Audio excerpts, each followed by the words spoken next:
That evening, I didn't sense that I was losing him. It was meant to be a tender night, a simple gathering of dear friends in the cozy warmth of our home. Nothing extravagant, just the comfort of familiar faces, shared dishes, and the kind of happiness that flows effortlessly. I'd orchestrated the evening to lift my husband, Nathan, from the haze that had enveloped him. His job had consumed him for weeks, endless late hours, tired sighs, and conversations clipped by weariness. His silence had become routine, but I chalked it up to the demands of his work.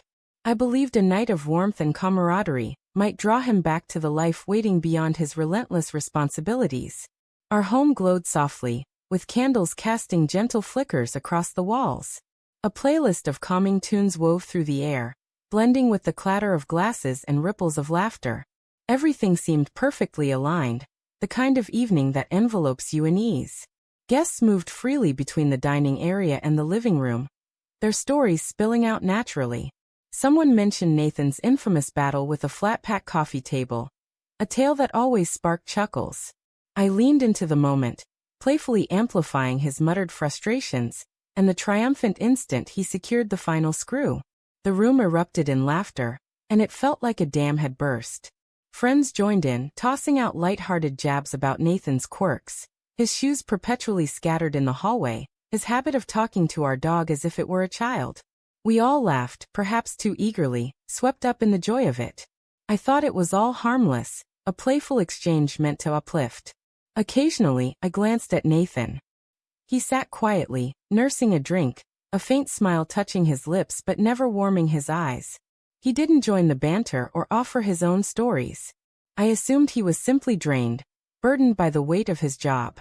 I didn't see the deeper truth unfolding before me. At some point, I noticed he'd slipped away from the group. I figured he'd gone to the kitchen for a moment, or needed a brief pause. The night carried on, the house brimming with warmth and chatter.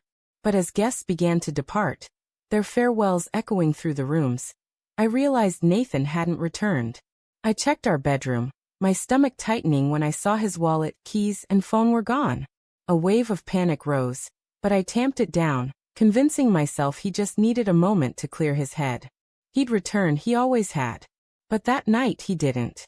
I sat on the edge of our bed, waiting, hoping, murmuring prayers that morning would set things right. Dawn arrived, bringing a message that carried no anger or blame, only a stark, piercing clarity. His words were careful, deliberate. He was exhausted, not just from work, but from being the butt of jokes in his own home, from masking the sting of laughter. He felt like a ghost in the life we were supposed to share. He said he couldn't continue, not when the person he cherished most didn't stand in his corner. He needed to feel safe, valued, seen, and he hadn't for far too long. I read his message repeatedly until the words blurred together, my fingers frantically dialing his number, only to be met with voicemail. 2 days later, I returned home to find a moving truck parked outside. Inside, the house felt hollowed out. His clothes had vanished from the closet, his toothbrush was gone from the sink. Even his favorite mug, the chipped one with the faded cartoon bear, was missing. The silence was overwhelming, more piercing than any argument. Friends began calling, confused and worried. One mentioned how Nathan had seemed to withdraw that night, shrinking into himself. Another recalled his quiet words as he left. "This place doesn't feel like home anymore." Those words embedded themselves in my heart, a persistent ache. It wasn't just that evening, I came to understand. The teasing wasn't the cause. It was merely the final burden on a heap of pain I'd overlooked.